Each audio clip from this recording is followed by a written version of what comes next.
And it's time for those end of the year videos.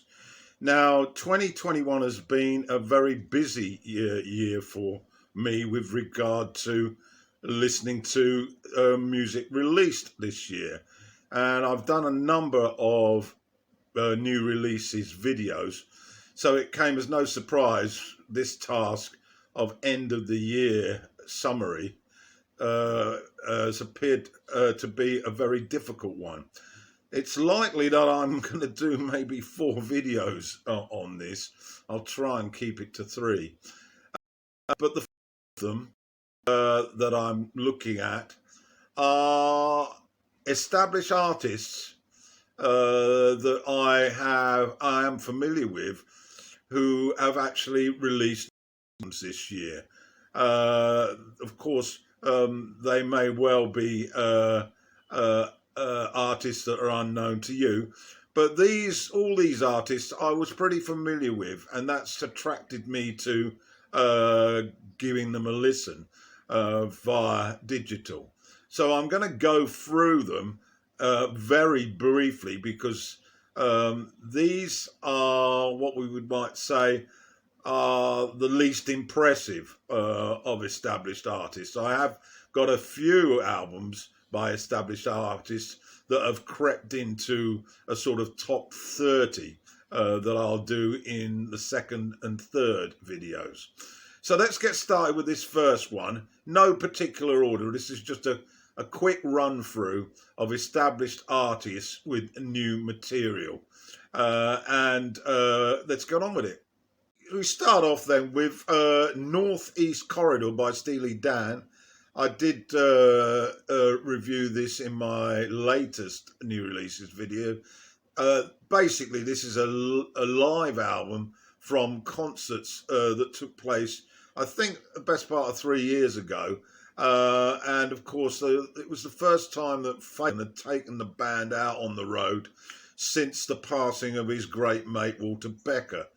It's a tremendous feast of great songs on this. There are tracks virtually from all their 70s back catalogue, 3 or 4 from Aja, and really great great female harmonies stuck out to me.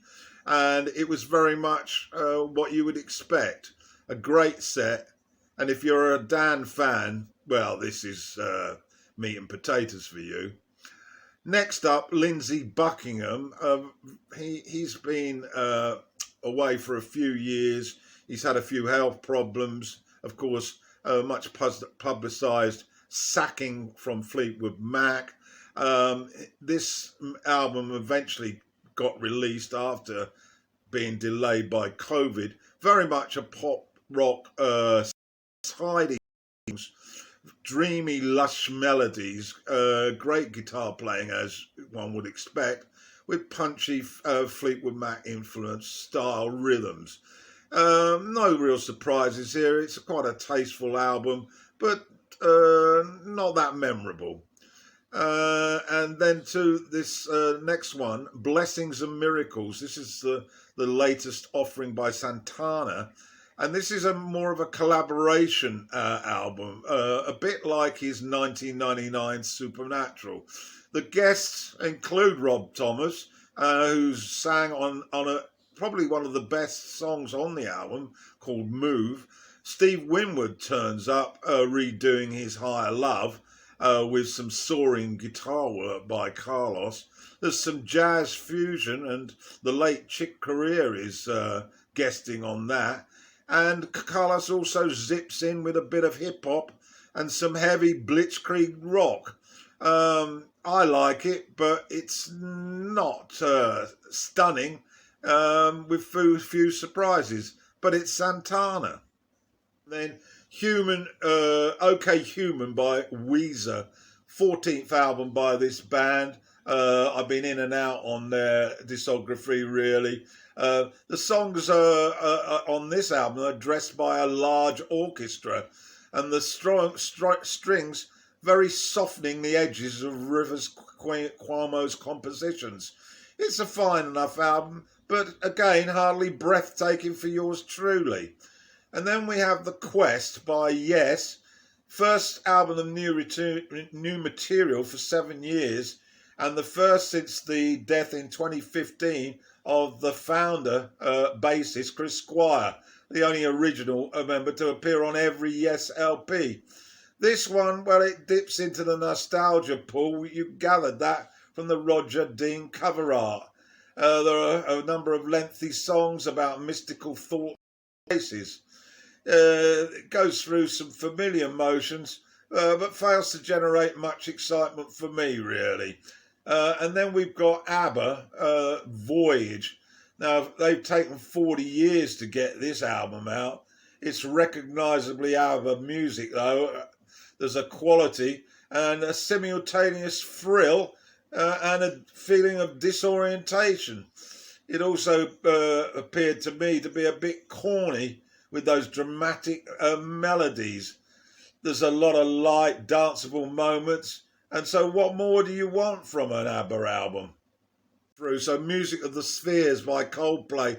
This is their 9th set. They're very much pop rock type band. I love them on the first 2 albums, but again, there's just been this steady decline in interest.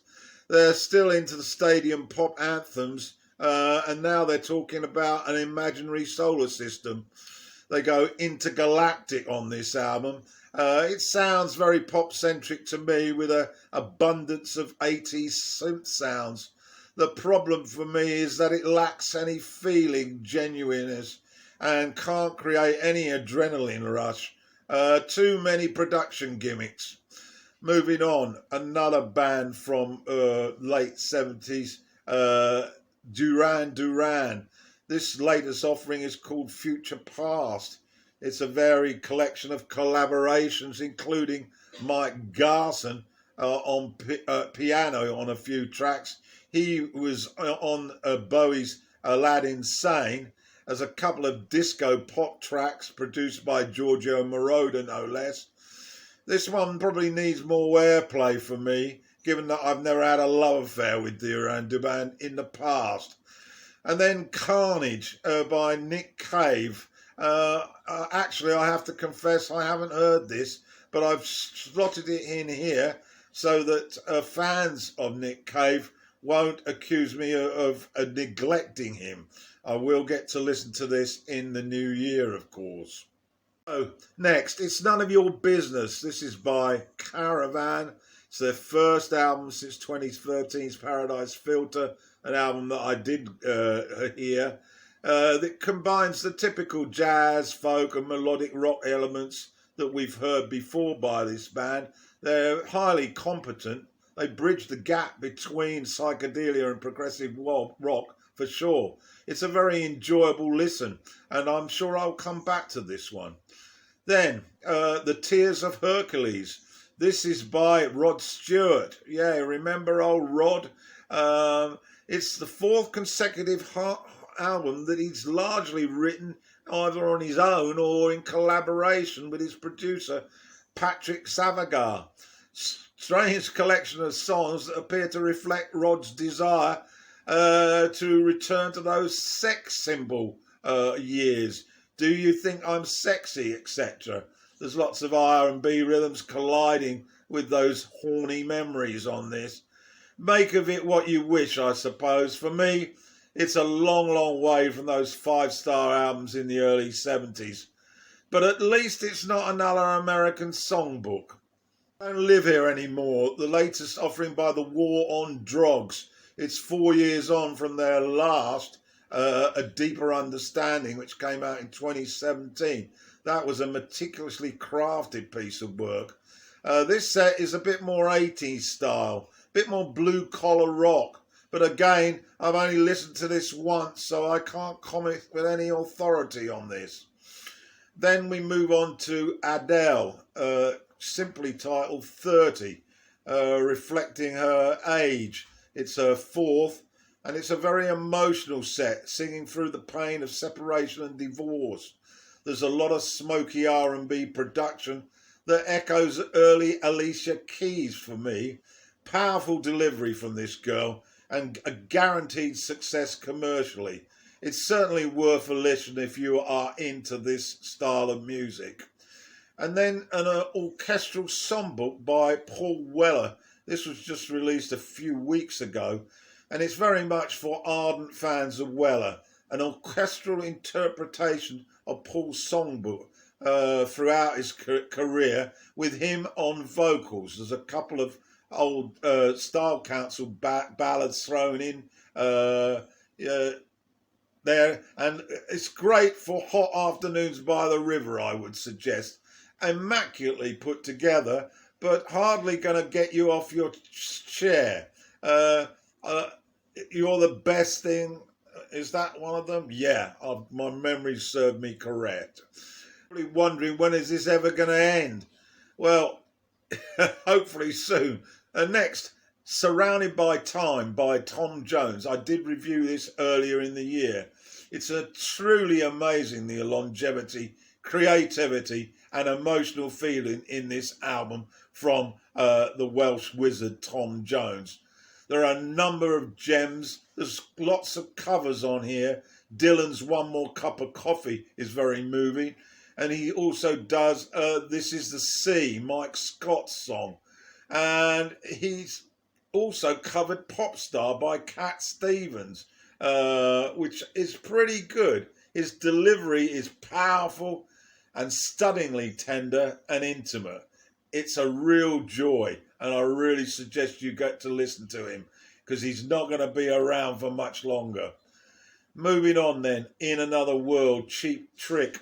My memory of this band were early 70s, or mid-70s was it, with In Colour, which had that absolutely catchy single, I Want You to Want Me, I think it was called. Well, this did remind me of that, but it's a very poor copy, really, of that work. Nothing here to match the earlier stuff. And then on to Medicine at Midnight from the Foo Fighters. It's a bit of their Saturday night party album. A self-evaluation that turns out to be pretty accurate. The Foos have really been fun, it has to be said, and they've never really come up on my radar that often. Not my style. But they fix that deficit by diving head into disco and dance. It's very middle of the road and very tedious for yours truly. An artist that I have loved over the years, Joan Armatrading, released a new album this year called Consequences. And it certainly rediscovered and reunited her with her desire to write love songs. She recorded it at her own home studio, multi-tracking all the vocals and the instrumental parts herself. The production and arrangements are lean. They lean towards a clean electronic sound, using the elements of dance music. However, I was somewhat disappointed. I was hoping she would slip into blues mode, which she doesn't. So moving on, Geordie, Maroon 5. This pop band have hardly hit my radar before, although they've got a huge amount of fans that worship everything they do. This is their 7th album. It's a bit of a somber pop ballad type album. There's dashes of guitar riffs to soft pop rock, a pinch of 80s synth soul, but it felt like a band going through the motions for me. And another band, really, that I used to take a lot of interest in, the Manic Street Preachers, and their latest is Ultra Vivid Lament. James Dean Bradfield wrote the majority of this album, and this was after he learned to play the piano. So the 11 songs here have a sculpted, sort of crafted melody feel. However, they're still into authentic rock elements, and that still shines through. For me, the Preachers' music has always failed to grip the emotional part of me, which leads to quickly forgetting the content. This is probably a strong set, and fans will probably be engrossed, but for me, it's a case of let's listen again and see if anything grabs me. Sob Rock from John Mayer. John Mayer was I was a big fan of his when he emerged onto the music scene 20 years back. His first album I thought was terrific. But then as each album was released, I became less and less enthused. The last few, I've hardly given them a listen, really. Although I know that he's a talented guitar player, a pretty good songwriter, and of course he moves in the circles that I love, you know, being a lover of blues music. And he's not a bad guitar player, really. So this new one, Sob Rock, I thought I'd give it a listen. It's very much a man alone in his success, however. The whole thing feels a bit self-consciously minor. It lacks a bit of passion and takes no risk, really. And the songs, although well crafted, are pretty bland. Next, My Morning Jacket. Not too familiar with this band's history, although I have got a couple of albums, but I've hardly really spent any time getting into them. An eclectic psychedelic roots type rock band, and they certainly get into hard rock on this one, and it's also got some slow sort of jazzy type ballads with dance pulses, and needs further listening to be sure. And then for free, David Crosby. I reviewed this earlier in the year. He's now turned 80, and he delivers an album that's not too radically different from those in his halcyon 70s days. His singing voice is still very sweet. The best track is Rodriguez for a Night, where one Donald Fagen from Steely Dan guests on piano. Near the end now, 3 to go. Next one is Liberty, album by the Doobie Brothers. Well, now this is a band that I really loved in the early 70s, particularly their early releases, Toulouse Street, and of course the famous The Captain and Me. And I also saw them live in the UK around about that time. However, this set quickly sent me to sleep. Moving on then, Thank You. This is the new one by Diana Ross, and it's his first album, new material from Diana for 20 years. I haven't listened to this, so I'm inviting any of you out there who've heard it to send me a comment. I love audience participation.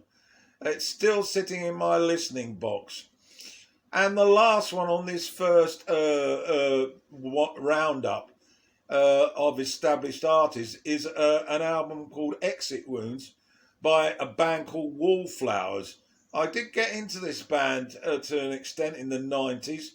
Of course, they're fronted by Bob Dylan's son, and he is out front, Jacob is his name, out front on guitar and vocals and does most of the writing. I recently caught a video of a track from this, and I was pretty impressed. It's their first album for 9 years, but they certainly do sound very much like Tom Petty and the Heartbreakers on many of the tracks. But that's not a bad thing anyway. Definitely worth a listen. Okay, so that's the first video done and dusted. The second one, I will try and make this 3. It's going to be a collection of established artists with material that I really liked, with a large number of new artists for me. Not necessarily new artists, but artists that I had never heard of before. And that'll be coming up in the next few days. So stay tuned. And then the final one, optimism here, will be a sort of top 20 ranked. But the second video will not be ranked. It'll just be a collection of albums that I enjoyed listening to. Okay,